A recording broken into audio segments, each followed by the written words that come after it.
Hello, everyone. Welcome to the Newsbrowse News broadcast. From metro.co.uk, Russia successfully test-launched its Sarmat intercontinental ballistic missile, known in the West as Satan II, with President Vladimir Putin declaring it the most powerful missile in the world. The Kremlin leader stated the missile, capable of deploying nuclear warheads 5 times the speed of sound, would enter combat service by the end of the year. Putin emphasized the test was crucial for ensuring Russia's strategic security in a new reality and maintaining a global balance of power. Colonel General Sergei Karakayev confirmed the successful launch, noting the missile would first be deployed in Krasnoyarsk. Russian defense analysts believe this weapon provides Moscow with the capability to decisively respond to nuclear or full-scale military attacks. While Putin first unveiled the Sarmat in 2018, past launches have not always been successful, including one in 2024 that resulted in an explosion. Al Jazeera reports that a draft United Nations Security Council resolution spearheaded by Bahrain and the United States has secured the backing of 112 co-sponsoring nations. The resolution addresses global concerns over the closure of the Strait of Hormuz, calling for freedom of navigation through the waterway and an immediate halt to Iranian attacks on its Gulf neighbors. Key sponsors include Qatar, Saudi Arabia, Kuwait, India, Japan, South Korea, Kenya, Argentina, and most European Union member states. This broad support underscores international anxieties regarding the strait, a vital shipping lane for commercial and energy supplies. A previous similar resolution was vetoed by China and Russia, who have expressed reservations about the new draft, though their voting intention remains unclear. The diplomatic push unfolds amid stalled peace negotiations between Iran and the U.S., with both sides presenting opposing demands concerning Iran's nuclear program, U.S. sanctions, and regional sovereignty. Regional powers like Turkey and Qatar are also intensifying their mediation efforts.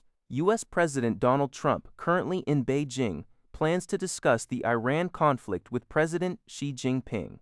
Trump, whose approval ratings are affected by the war and rising inflation, asserts his sole motivation is to prevent Iran from acquiring nuclear weapons. According to Liberty Times, Iran's judicial authority announced today the execution of a man accused of selling intelligence to Israeli intelligence services. The executed individual, identified as Ahsan Afreshteh by the judiciary's Mizan Online website, was reportedly a spy who received training in Nepal from an Israeli intelligence agency and provided sensitive information to Israel. This execution marks the latest in a series of such incidents in Iran since the outbreak of the Middle East conflict.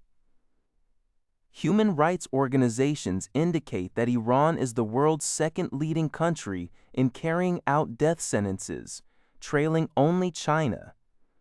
Just 2 days prior, on May 11th, Iran also executed an aerospace engineering student who had been convicted of espionage for both Israel and the United States.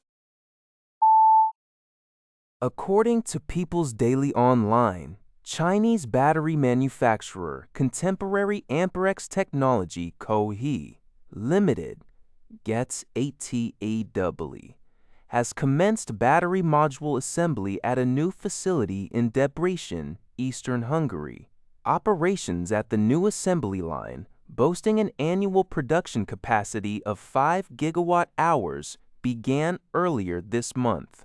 This expansion follows module production that had been ongoing since autumn 2024 at a rented facility, which has already produced approximately 240,000 battery modules, sufficient to power about 60,000 electric vehicles in Europe.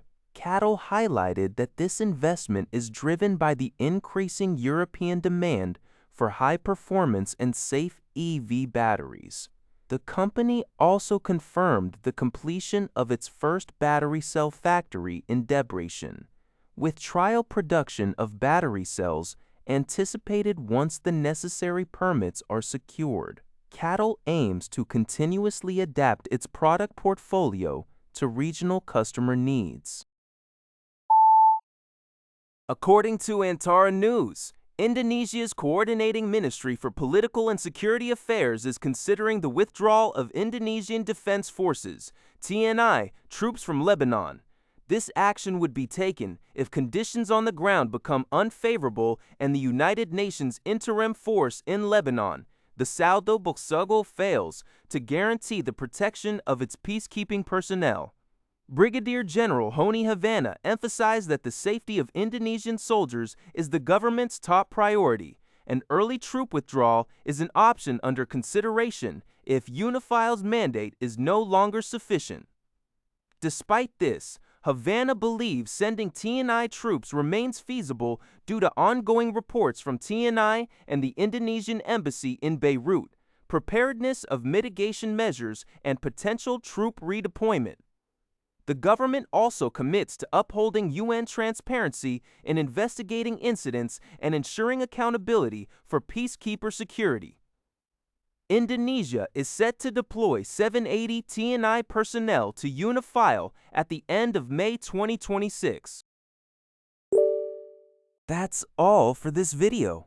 Thank you for watching. See you in the next video.